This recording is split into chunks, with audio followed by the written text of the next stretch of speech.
السلام عليكم. أكبر مجزرة حصلت في التاريخ، 10,000 قذيفة نزلت على قطاع غزة لحد دلوقتي. ليه عدد الأطفال كبير قوي كده؟ هقول لحضرتك، لأن 41% من اللي استشهدوا عمرهم لا يتجاوز عن 16 سنة. ده سبب إن الأطفال كتير جدا في اللي استشهدوا الفترة اللي فاتت دي، أو في حرب إسرائيل على غزة. الحاجة التانية ان اسرائيل بتقذف بدون التحقق من ان الاهداف اللي عايزاها في المنطقه دي ولا لا. ما بتستجيبش للمعلومات الاستخباراتيه. المعلومات الاستخباراتيه بتقول لهم ان الهدف اللي انت عايز تصيبه او تقصفه في الحته الفلانيه.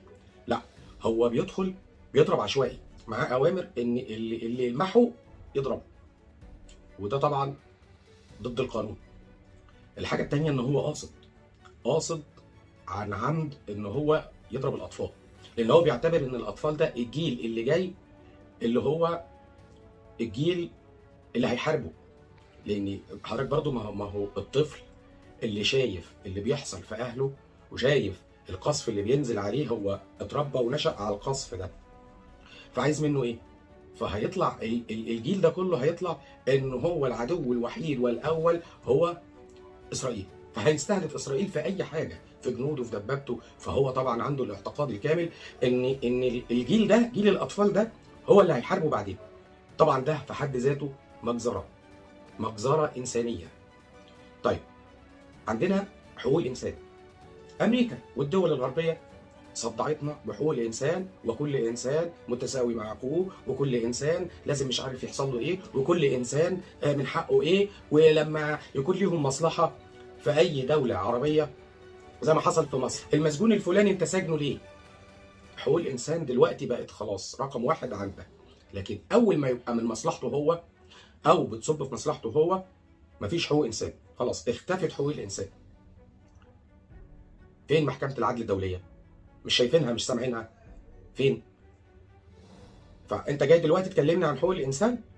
طيب، ولما حصلت الحرب على غزه، واسرائيل بتقذف كل يوم لا يقل عن 2000 قذيفه، واسرائيل بتعمل مجزره داخل قطاع غزه، فين حقوق الانسان؟ فين يا جو بايدن؟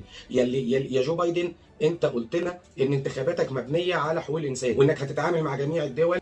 ملف حقوق الانسان هو رقم واحد عندك، والديمقراطيين رقم واحد الملف حقوق الانسان.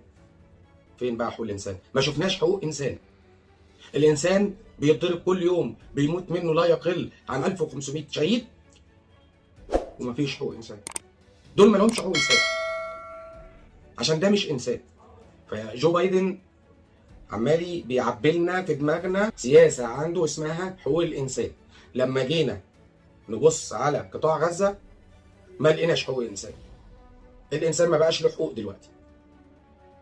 فايه الحاجه الثانيه؟ الحكومه الاسرائيليه كل ما تتكلم تقول احنا بنعمل العمليه ديت او بنحارب غزه عشان حماس. الموضوع مش موضوع حماس. ممكن كنا نستقبل ده في الاول.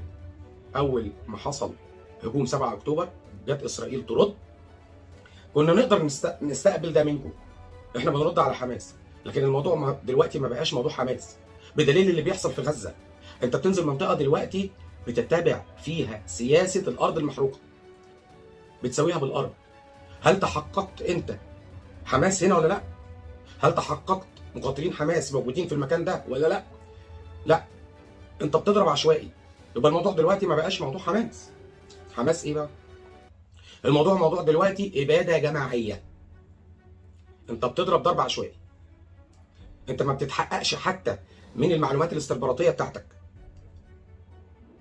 انت عندك العساكر بتاعتك او الجنود بتاعتك واخده اوامر من وزير الدفاع ان اللي تشوفه لبه. والمدنيين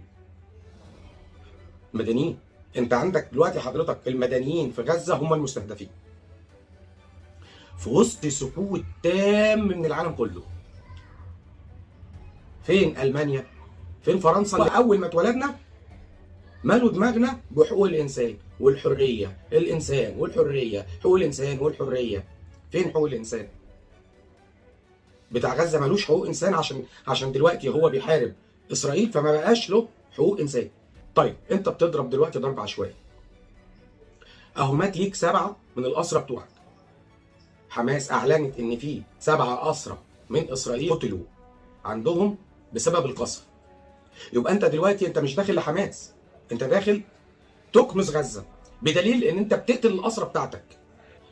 انت بتساوي دلوقتي غزه بالارض عشان العالم كله ساكت. احنا ضد الحرب. انا رايي انا ضد الحرب، وهفضل اقول انا ضد الحرب، لان الحرب دمار. اسرائيل عامله حساب لان البحرين تسحب السفير بتاعها، لان البحرين من اوائل الناس اللي طبعت مع اسرائيل. معنى كده ايه؟ معنى كده ان او خوف اسرائيل من سحب سفير البحرين. ليه؟ لان دلوقتي لما البحرين تسحب سفيرها، فدي هتكون اول دوله من اللي طبعوا مع اسرائيل تسحب السفير بتاعها، فبالتالي الدول اللي طبعت بعد كده هتسحب السفره بتاعتها زي البحرين. طبعا ناهيك عن ان الدول اللي مش مطبعه مع اسرائيل، فدي الاخرى هتعمل ايه؟ دلوقتي في ملف حقوق الانسان ده، اسرائيل كشفت الدول الاوروبيه كلها في ملف حقوق الانسان، لان هم ساكتين على اللي بيحصل. كشفت ان الدول الغربيه بتكيد بمكيالين، كشفت الاعلام الغربي واحرجته، خصوصا في اخبار مزيفه. نيجي بقى للي بيقول في جبهات كتير اتفتحت على اسرائيل. طيب ناس بتتكلم عن دخول حزب الله الحرب. انا من رايي حزب الله ما دخلتش حرب ولا عملت اي حاجه. حزب الله من اول الهجوم على غزه وهي بتضرب برج واحد، وتحس ان هم متفقين مع بعض. مش عارف، هي حزب الله بتضرب نفس البرج واسرائيل بتعدله لها عشان تضربه تاني؟ فما تقنعنيش ان دخول حزب الله هو بالطريقه دي. لا، هي حزب الله عملت ايه؟ حزب الله عملت ايه؟ فين ايران؟ فين ايران؟ زي ما قلت لك قبل كده ان ايران بتقول لنا احنا اللي هنحارب اسرائيل واحنا اللي هنحرر المسجد الاقصى.